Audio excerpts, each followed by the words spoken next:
सीताराम, राधे श्याम, नमः शिवाय। हमें बहुत खुशी हो रही है कि डिजिटल दुनिया से जुड़ाव होने के बाद आज वास्तविक जीवन में अपने एक साथी को हमने पाया। हमारे साथ जिन्हें आप फ्रेम में देख रहे हैं उनमें एक हैं श्री अरविंद पाठक जी और दूसरी हैं अरविंद जी की बिटिया ऋचा पाठक जी। अरविंद जी जहाँ रहते हैं उस स्थान के निकट हम राम कथा सुना रहे हैं और एक बड़ा वजह बन गया मिलने का। अरविंद जी जिंदगी जीने के साथ साथ साहित्य को, धर्म को, आध्यात्म को अपने जीवन में उतारने की कोशिश लगातार करते रहते हैं। आपने एक किताब भी लिखी है, तो मैं सीधे चाहूँगा अरविंद जी आप अपनी रचना के साथ इस बातचीत में शामिल हों और जो भी आपके जीवन का अनुभव है वो हमारे साथ साझा करें। सीताराम। सीताराम महाराज जी, आपसे हमारा जुड़ाव पुराना है। आपको मैं सदैव देखता रहता हूँ और एक युवा संत को इस तरह से नैष्ठिक रूप में देखना बहुत अच्छा लगता है मुझे, क्योंकि मैं एक सनातन संस्कृति से जुड़े हुए परिवार से रहा हूँ। तो मुझे लगता है कि मूल जो चीज़ है सनातन की उसको नहीं छोड़ना चाहिए।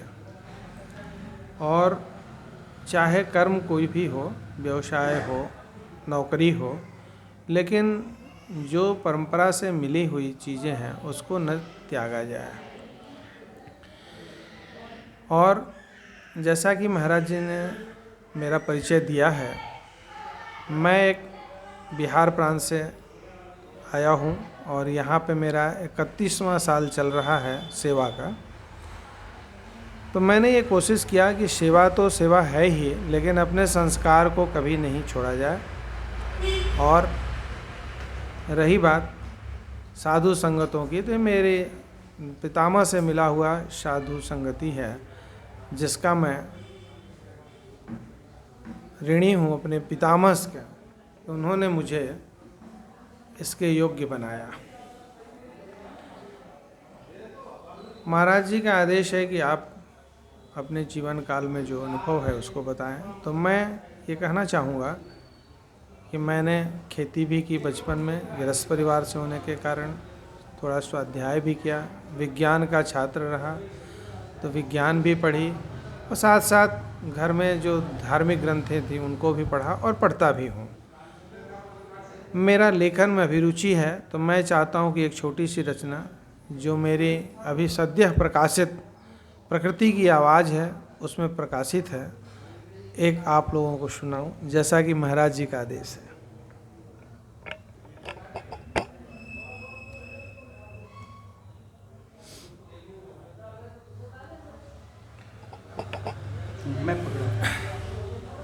जिंदगी हमेशा भागदौड़ की रही है और ज़िंदगी हमेशा भागदौड़ की रहेगी। तो मैं कुछ उन्हीं बिंबों को रख कर के कविता लिखा हूँ कि कभी रुको तो चलते ही रहोगे, कभी रुको तो चलते ही रहोगे। ट्रेन, बस, यहाँ तक कि बैलगाड़ी भी करती है विश्राम, यहाँ तक कि बैलगाड़ी भी करती है विश्राम। और तुम भाग रहे हो बेतहासा, जैसे भड़क कर भागता है घोड़ा बेलगाम, जैसे भड़क कर भागता है घोड़ा बेलगाम। कभी सोचा है आपने कि तुम एक मनुष्य हो, तुम्हारे पूंछ और सींग विलुप्त हो गए हैं। कभी सोचा है आपने कि तुम एक मनुष्य हो, तुम्हारे पूंछ और सींग विलुप्त हो गए हैं। तुम जंगली मानव से मनुष्य बन गए हो, सभ्यता के शिखर छू रहे हो। पर सच कहूँ तुम्हें आज भी मोह है अपने पूंछ और सींग से, पर आज भी तुम्हें मोह है अपने पूंछ और सींग से, क्योंकि तुम कुछ ऐसा ही कर रहे हो। जब न रहा तुम्हारे अंदर साहित्य, संगीत और कला, तभी तो तुम दिख जाते हो निष्प्राणों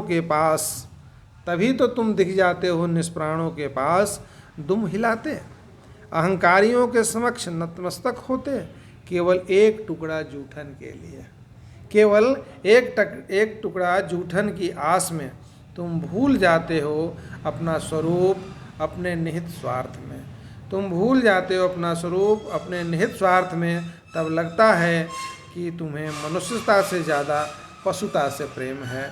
तब लगता है कि तुम्हें मनुष्यता से ज़्यादा पशुता से प्रेम है। बहुत सुंदर, बहुत सुंदर। सुन के बहुत अच्छा लगा। ऋचा, बिना देर किए मैं चाहूँगा कि आप अपने अनुभव बताइए। आप आपके आध्यात्म, साहित्य, धर्म से पूरी तरह जुड़े हुए हैं, इन बिंदुओं पर बहुत ढेर सारा चिंतन करते रहते हैं, तो आपने क्या सीखा, क्या समझा पापा से? हाँ बिल्कुल। तो जैसे कि हम लोग आध्यात्म से जुड़े हैं, बट बेसिक सबको पहले पढ़ाई करवाई। मैंने इंजीनियरिंग की है मैकेनिकल से, और अब मैं आईटी में हूँ। तो शुरुआत के कुछ साल में तो आपको लगता है कि नहीं, मुझे बहुत कमाना है, ये अचीव करना है, ये चीज़ अपनी इच्छाएं पूरी करनी है। बट उसके बाद ये सभी आईटी प्रोफेशनल का इशू है कि उसके बाद क्या, उनको फिर चाहिए मन की शांति। उसमें वो पहुंचते हैं अपनी हॉबीज़ के तरफ। फिर हॉबीज़ भी आपके 3-4 साल का तक रहता है। एंड में आपको कुछ और ही चाहिए। जो लोग भटके हुए हैं, तो वहाँ मुझे अपने घर से एक, मुझे लगता है कि सहायता मिला है। अब धीरे धीरे मुझे भी लगता है कि नहीं, अध्यात्म या फिर जो हमारी संस्कृति है या पूजा पाठ है, उससे आपको वो शांति मिल पाएगी। और ये बहुत आईटी प्रोफेशनल कर रहे हैं। कुछ लोग जॉब छोड़ के भी इस फील्ड में चले गए हैं।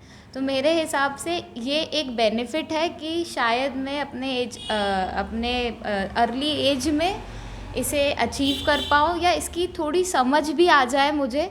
बट हाँ, जैसे मैंने कहा कि शुरुआत है, अभी लगता है कि जॉब करना है, यहाँ पहुँचना है, बट एक इसका भी अंत आएगा। तो शायद उस समय और सहायता मिलेगी। बट हाँ, एक फ़िल्टर क्रिएट करने में मुझे बहुत हेल्प होती है कि अध्यात्म में भी क्या अच्छा है, क्या बुरा है, और कैसे आप ये सब कार्य करते हुए भी इसे अचीव कर सकते हैं। अभी भी मेरी माँ डेली मुझे माला जपने के लिए कहती है, जो मैं नहीं कर पाती हूँ। बट हाँ, धीरे धीरे मुझे लगता है कि जब मैं दूर चली जाऊँगी इन लोगों से, तब शायद मैं यही करूँगी। जब घर में रहते हैं तब नहीं कर पाते, बट जब भी मैं हॉस्टल या बाहर रही, मुझे लगता था कि नहीं, इस रूम में पूजा होनी चाहिए, या कोई लड़कियाँ नहीं कर रही है तो एक दिया जलना आप चाहिए। युवा हैं, पढ़ी लिखी हैं, हाँ। आपकी पढ़ाई कहाँ तक की जरूरत, ये भी बताइए। हाँ, मैंने बीटेक किया है मैकेनिकल इंजीनियरिंग से, और मैं पिछले 5 साल से आईटी फील्ड में जॉब कर रही हूँ। अच्छा, दूसरा कि ये जो भक्ति है, भगवान से जुड़ने की कोशिश है, आध्यात्म को समझने का एक प्रयास है आपका, अपने एज में और अपने एज के आसपास के लोगों को जब आप देखती हैं, तो लोगों का क्या रिएक्शन रहता है और लोगों की क्या स्थितियां हैं?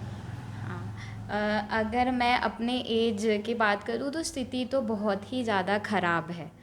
पर जहाँ से मैं आई हूँ उज्जैन, वहाँ पे इस्कॉन मंदिर के वजह से मेरे कुछ ऐसे दोस्त हैं जिन्हें मैंने देखा है वो पूरे तरह से विलीन हो चुके हैं अध्यात्म में। उनको कोई भी लाइफ में ऐसा जो हमें चाहिए, कितना पैसा कमाना है, नौकरी करना है, वो नहीं चाहिए। बट आप जैसे बोला कि बाकी लोग, तो मैं भी इसमें धीरे धीरे जा रही हूँ। समझाना बहुत डिफ़िकल्ट होता है, क्योंकि अभी जो इंडिया में क्रेज़ चल रहा है उसके वजह से हेल्प मिलती है। बट यही 5 साल पहले लोग इसी बात पे हंसते थे।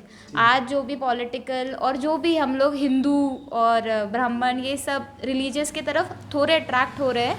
बट 5 साल 6 साल पहले थोड़ा कंडीशन और वर्स ही था। तो ऋचा को हमने सुना, और अब जो है अरविंद जी से हम जानना चाहेंगे कि हमारी मुलाकात कैसे हुई, इसके बारे में कुछ बताएंगे। कब हम टकराए, कब आमने सामने आए, बहुत सारी बातें, यादें जो हमारी होती रहीं और कुछ कुछ आपके मन पर असर करती रहीं।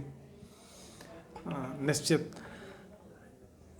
कोरोना का वो काल जब सभी हम लोग घरों में बंद थे जी। तो एक नेट ही ऐसा माध्यम था, इंटरनेट जो चलता था। और उस समय 2019 में आप दीप्ति मिश्रा जी से आपकी एक इंटरव्यू थी, जो अच्छी लेखिका हैं, शायर भी हैं। उनकी एक लाइन सुना देते हैं। हाँ हाँ, सुनाए तो अच्छा लगेगा। वो नहीं मेरा मगर उससे मोहब्बत है तो है, ये अगर रस्मो रवाजों से बगावत है तो है, वो नहीं मेरा मगर। आपको बताओ अरविंद जी, उनकी रचना हमने राजस्थान से जो दूरदर्शन का कार्यक्रम प्रसारित होता है, राजस्थान चैनल, वहाँ पर सुना, और उसके बाद इस रचना को मैंने यूट्यूब पे सर्च किया और गुलाम अली साहब के साथ उन्होंने इसको रिकॉर्ड भी कराया है।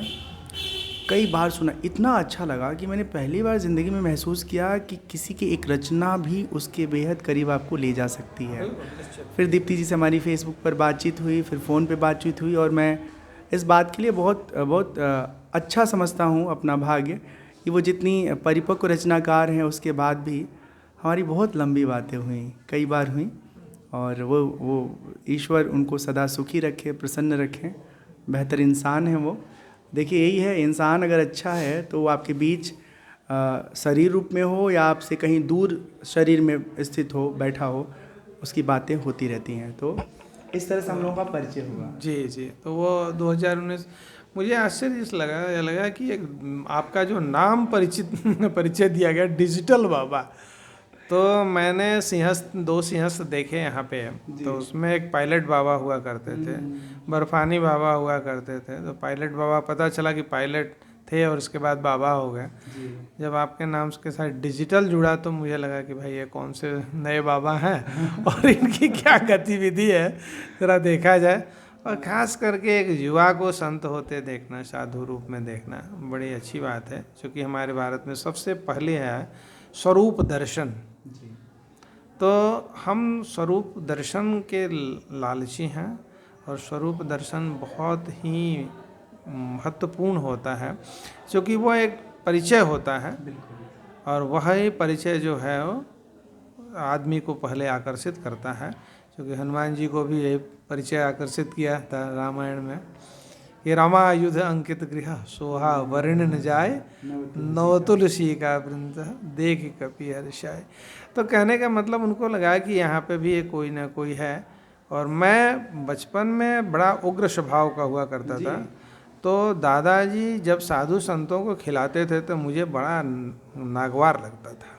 कहाँ बेवजह के काम करते? हाँ, ये क्या है, इन्हें काम करते नॉन प्रोडक्टिव हैं और इनका कोई प्रोडक्शन से लेना देना नहीं। अच्छा, ये सब बहुत सारे लोग समझते हैं कि हाँ, ये देश पे भार है, देश के भार और लोगों की बची बचाई धनराशि का ये दोहन करके और ऐशो आराम की जिंदगी जीते हैं। ऐसे आराम की ज़िंदगी जी रहे हैं। उसमें निश्चय ही कुछ लोग थे, लेकिन मुझे बच्चा था तो समझ नहीं आई।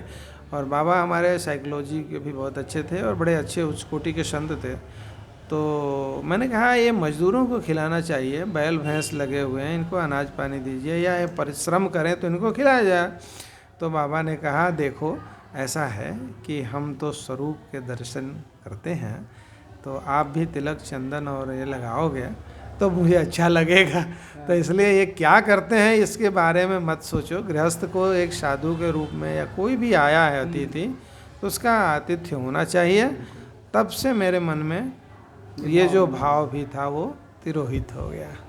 तो कभी कभी गार्जियंस की बातें, उनके कहने की शैली और उनमें जो सच्चाई होती है वही असली शिक्षा है और वही असली दीक्षा भी है घर से। क्योंकि एक बच्चे को आप इस तरह से समझा दें और उसके मन में समझ में आ जाए तो इससे बड़ी बात क्या हो सकती है। तब से मेरे नर्मदा परिक्रमा, हाँ, फिर संयोग ऐसा रहा कि आप नर्मदा की परिक्रमा में आ गए। और मुझे पता था कि भगवती नर्मदा सिद्धिदात्री हैं, तो जिनको सिद्धि चाहिए वो तो नर्मदा की तरफ आएँ और उस अपनी सिद्धि जो भी उनको इच्छा है वो लें। और जो मुमुक्षु लोग हैं वो गंगा की तरफ बढ़ें। तो चूँकि मैं गंगा से नर्मदा की तरफ आया तो मेरी जिज्ञासा रही कि मैं भी नर्मदा की परिक्रमा करूं। साधु संतों के साथ बैठना होता था तो यही कहते थे कि नए दीक्षित संत को नर्मदा परिक्रमा करनी चाहिए। तो हमारे एक अभी डेलनपुर यहाँ से जगह है, वहाँ के एक नए आपके हिमाचल से ही साधु थे, तो नए अभी सन्यासी हो गए हैं। तो उनको दीक्षा देने के बाद उनसे पहली बार उनके गुरुजी ने कहा कि आप पूरा जाइए। और जब हम संत से बात करते हैं तो पूरे भारतवर्ष के भूगोल को ऐसे बताते हैं जैसे लगता है कि उनका सब कुछ कंठस्थ है। और वो इसलिए है कि वो पूरे भारत भ्रमण करते हैं। तो साधु को सबसे पहले दीक्षा लें, फिर कुछ ज्ञान लें, फिर भ्रमण करें, सबको समझें, सभी चीज़ों को देखें, और यही असली ज्ञान है। फिर बहुत सारी चीज़ें मिल जाती हैं स्वतः। तो बहुत अच्छा लगा, और इसी के साथ हम यहाँ पर बातचीत को विराम देते हैं।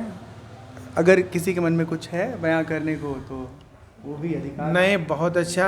आज भगवान नरसिंह के धाम में हूँ मैं, और आज तीसरा बार आना हुआ भगवान के इस दरबार में, और आपसे आज संयोग से मुलाकात हुई। इससे बड़ी प्रसन्नता कुछ भी नहीं है कि युवा संत को देखना, उसके कर्मों को देखना, उसके चरित्र को देखना, और काफ़ी लंबी बातचीत हुई।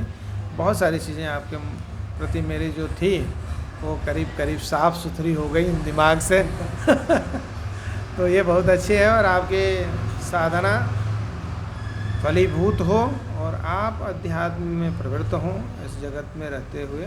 यही मेरी शुभेच्छा है, यही मेरी ईश्वर से प्रार्थना है कि आप उच्च पद पे जाएं, उच्च साधना के उच्च शिखर को प्राप्त करें और समाज को साथ में लेके चलें। सीताराम सीताराम नमः शिवाय, सीताराम हरे नमः कृष्णा। शिवाय, नमः शिवाय।